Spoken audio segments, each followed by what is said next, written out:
Hi, everybody. Great to be back with you again. We had a super weekend last weekend talking about conflicts. That's not normally the topic that brings us some joy, but it's a reality that each one of us has to face at different times in our lives. We all have problems with other people. Sometimes it's challenges in our family, sometimes it's challenges at work, sometimes it's on our school campus. We all have some times where our relationships get upside down on us.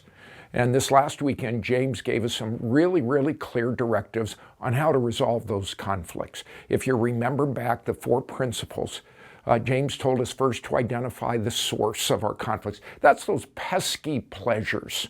When our desires get out of control, when selfishness becomes the ruling value within our hearts, that's when things really explode.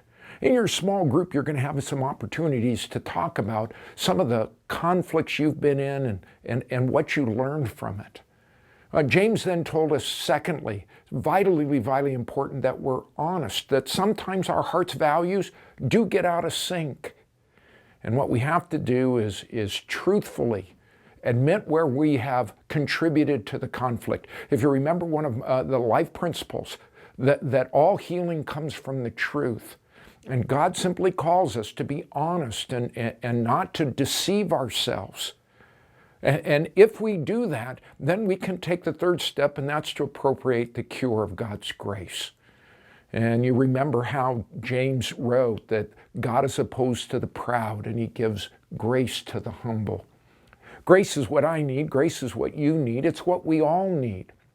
And only as God pours out his grace into our lives can we then reaffirm our commitment to the Lord, and that's to obey him and to use godly wisdom to make our good decisions in life. So there's a lot of questions that you have about your relationships, about how to resolve them, what to do, and I hope that you have a great time. We're going to champion this biblical value of connecting, and I pray you'll be honest and transparent. But let me just tell you one story that I hope will bring all of this together. I didn't have time to do this in the study, and maybe this will help.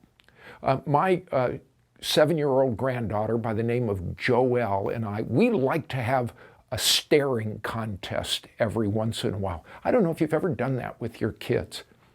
But Joelle and I, we lock eyes with each other, and we stare, and we stare, and we stare.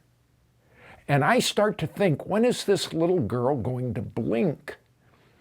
But she just won't quit. She just stares right back at me. And the only things that I could ever do is tickle her or try and make her smile to get her to break her stare. I thought of that illustration during my preparation, because we all get into relationships where we're kind of having a staring contest with each other. We've done some things that are wrong in it. We've contributed to a conflict, but we don't want to admit it. That's where humility comes in. We have to humble ourselves before the Lord. We have to go to the person that we're in conflict with, admit where we have failed, ask for forgiveness. Now, she or he might not be responsive, and we have Romans 12.18, if you remember, if possible, so far as it depends on you, be at peace with all people. In other words, if the person doesn't blink, if there's still this staring contest going on, and you want to humble yourself and try to resolve it, that's the best that you can do. The challenge is to take a step of faith towards that person, to try to resolve these conflicts. That's what godly wisdom tells us to do. So if you're in that staring contest, would you ask the Lord to show you if there isn't a step of faith that you can take to try to bring resolution to this conflict? I hope you will.